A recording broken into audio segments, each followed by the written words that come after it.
Sa kasalukuyan na tayong sa pag-asa, patuloy na umiiral itong Intertropical Convergence Zone o ITCZ o yung banggaan ng hangin mula Northern at Southern Hemisphere at nakakapekto sa may Palawan, Visayas at Mindanao.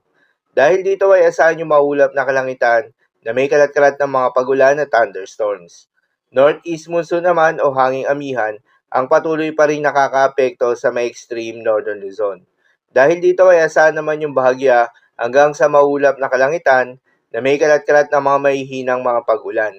Habang sa nalalabing bahagi pa ng ating bansa kasama ng Metro Manila, ay asahan naman yung bahagya maulap hanggang sa maulap na kalangitan na may kalat-kalat ng mga pagulan o thunderstorms na dulot ng mga localized thunderstorms.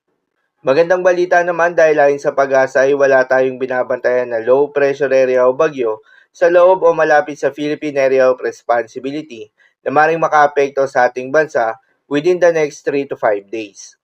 Para naman sa magiging lagay ng panahon ngayong araw ng Sabado, dahil nga sa epekto nitong Intertropical Convergence Zone, asahan sa Visayas, Mindanao, Mimaropa, Bicol Region at Quezon ang maulap na kalangitan na may kalat-kalat ng mga pagulan at thunderstorms. Posible ang mga pagbaha o pagguho ng lupa due to moderate to at times heavy rains.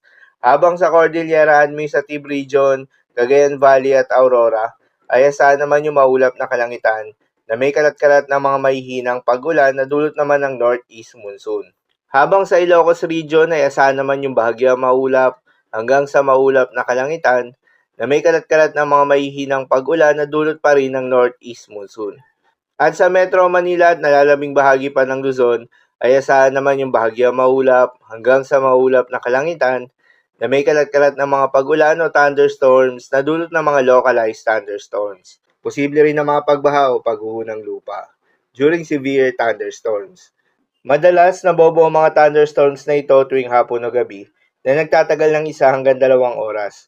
Kaya naman ingat sa mga posibleng banta ng pagbaha at pagguho ng lupa, lalong-lalo na sa mga lugar na inuulan na noong mga nakaraang araw pa. Para naman sa magiging lagay ng mga dagat baybayin, ayon sa pag-asa ay wala tayong nakataas na gale warning sa anumang seaboards ng ating bansa. Subalit iba yung pag-iingat sa mga kababayan nating mangingisda at yung may mga maliliit na sasakyan pandagat na papalaot sa mga seaboards ng Northern Luzon dahil inaasahan yung katamtaman hanggang sa maalo na karagatan.